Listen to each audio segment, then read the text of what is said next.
Hey guys, let's get more news about Dallas, but first, don't forget to subscribe to the channel and leave a like.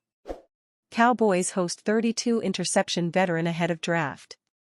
The Dallas Cowboys are still looking at ways to improve their roster, which could include a reunion with cornerback Stephon Gilmore. The Cowboys hosted Gilmore for a visit on Tuesday ahead of the NFL Draft. Gilmore previously spent the 2023 season with the Cowboys, starting 17 games. He notched a pair of interceptions and 13 passes defended. Gilmore was with the Minnesota Vikings last season. The 34-year-old started 15 games with the Vikings, posting a PFF overall grade of 63.9. The Cowboys lack depth at cornerback and could use Gilmore to add some reliable veteran depth. Trayvon Diggs had knee surgery in January and his status for the start of the season is still uncertain. Jordan Lewis, who had spent 8 seasons in Dallas, signed with the Jacksonville Jaguars in free agency. Gilmore is no longer a perennial Pro Bowler like he was during his time with the Buffalo Bills and New England Patriots. But the former Defensive Player of the Year is someone the Cowboys would be interested in, depending on how the draft unfolds. We're always looking to make things better, Executive Vice President Stephen Jones told reporters of Gilmore's visit. It doesn't always mean that if they're in the building that there's a deal in the works. The Cowboys' offseason hasn't necessarily been pretty. But Dallas and owner/general manager Jerry Jones has executed a few trades to add some depth. The Cowboys have acquired linebacker Kenneth Murray Jr., cornerback Kare Elam and quarterback Joe Milton III via trade. And Jones hinted on Tuesday that more trades could be on the way. We're looking at 2 things that could happen before or after the draft, Jones said at the team's pre-draft press conference. 2 pretty substantive trades. Been working on today. The Cowboys hold the number 12 overall pick in the draft, which starts on Thursday. It is unclear from Jones' comments whether Dallas is trying to move up, move back or acquire a veteran player at a position of need. The Cowboys are still working through extension talks with Micah Parsons. Arguably, the biggest task of the offseason for the Cowboys is locking in all-pro pass rusher Micah Parsons with a lucrative, long-term extension. It hasn't happened yet and Cowboys EVP Stephen Jones cited a difference in what the sides feel is the right number. You look around the league at most of these players who are getting these very top contracts, it does take time ultimately to get there, and believe me, if we could sign Micah to a number we wanted to sign him to, we do it right now, Stephen Jones said during Dallas pre-draft press conference on Tuesday. But right now, there's a difference in what we feel is the right number, and what he feels like is the right number. Parsons is playing it nice, for now, with the Cowboys. He's been a participant in the team's voluntary off-season workouts, a notable move with first-year head coach Brian Schottenheimer stepping in for Mike McCarthy. Cowboys predicted to cut ties with haunting $13.3 million first-round pick. On their way to a 7-10 season, missing the playoffs for the first time in 4 years, the Dallas Cowboys in 2024 were clearly an unfinished work. As a result, the team's head coach Mike McCarthy was let go after he failed to agree on a new contract with Cowboys owner Jerry Jones, who subsequently elevated offensive coordinator Brian Schottenheimer to the team's top on-field job. At age 51, Schotty has held a variety of coaching jobs in the NFL for 29 years but had never been elevated to a head coach's position until Jones anointed him the man to lead the Cowboys' hoped-for rebirth. The job is a daunting one. Dallas has won 5 Super Bowls since entering the NFL in 1960, tied with the San Francisco 49ers for second most all-time, but none since 1995. In fact, America's team has not even made it as far as the NFC Championship game since then, a drought that will reach 30 years if they fail to advance at least that far in 2025. Clearly, Schottenheimer and Jones, who essentially acts as the Cowboys' general manager as well as owner and team president, have any number of issues to address, and areas of the roster that will need to be upgraded. But based on last year's results, the pass rush is not one of them.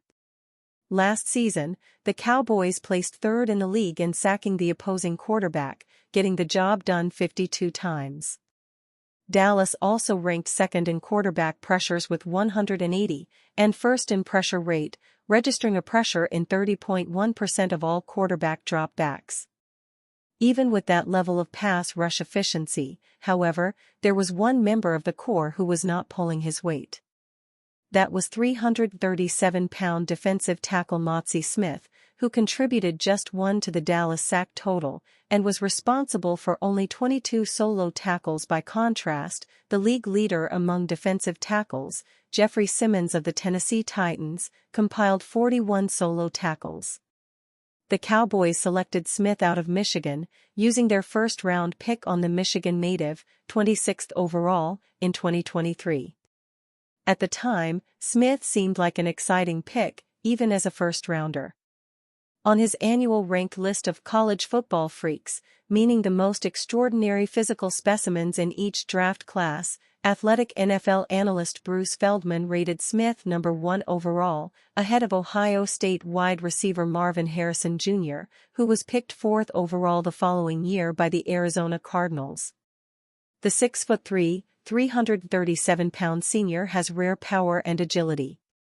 So rare, in fact, it's hard to find the right superlative to begin with, wrote Feldman at the time. The Cowboys drafted Smith in 2023 and quickly inked him to a 4-year rookie contract worth $13.3 million. But Smith did not take long to disappoint, so much so that in a roundup last week by Bleacher Report writers of the NFL draft picks that haunt them most, they picked Smith as the Cowboys' most haunting pick, after only 2 years in the league. That would explain why another Cowboys scribe, Luke Norris of Fansided, named Smith last week as the Cowboy most likely to be traded by the team. Smith hasn't even come close to living up to his draft status, recording just 54 total tackles and 2 sacks in his first 2 NFL seasons, Norris wrote.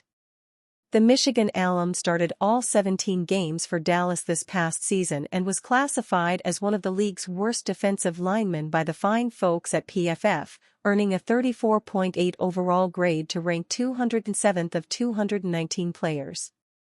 Norris added that if they try to trade Smith, the Cowboys are unlikely to receive any significant value in return. But one has to assume the Cowboys are looking for his replacement in the draft, and his poor performance is also likely why they signed several defensive linemen in free agency. Dallas owns the 12th, 44th and 76th picks in the first 3 rounds of this week's NFL draft. Micah Parsons candid about contract talks, training camp status, "I gotta be ready for week 1. Needless to say, there's been a lot already said as contract negotiations get underway this offseason between the Dallas Cowboys and Micah Parsons. While the two sides continue to work toward what will likely be a record-setting contract extension, there have been substantive talks as the team prepares for the 2025 NFL Draft, but nothing is near being finalized as of yet.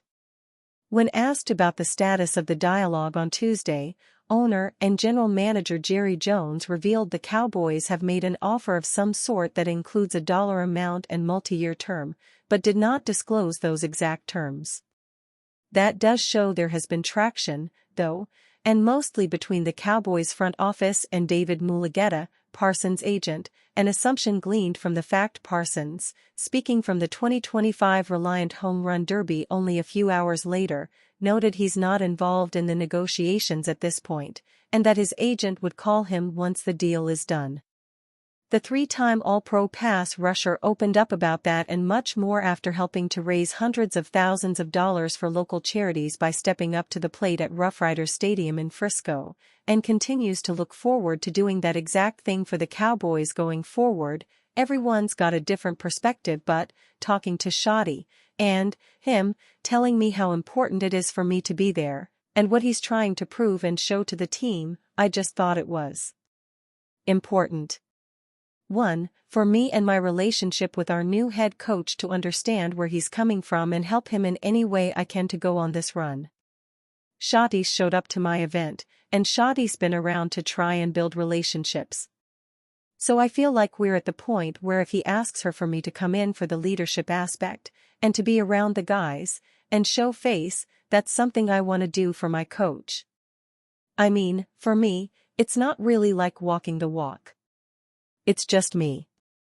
Like I always said, I've wanted to be a cowboy, and being here, I feel like it's really just being me. I've been as real as possible since I've been here. And you, fan? What do you think about Micah Parsons' situation? Write to us in the comments.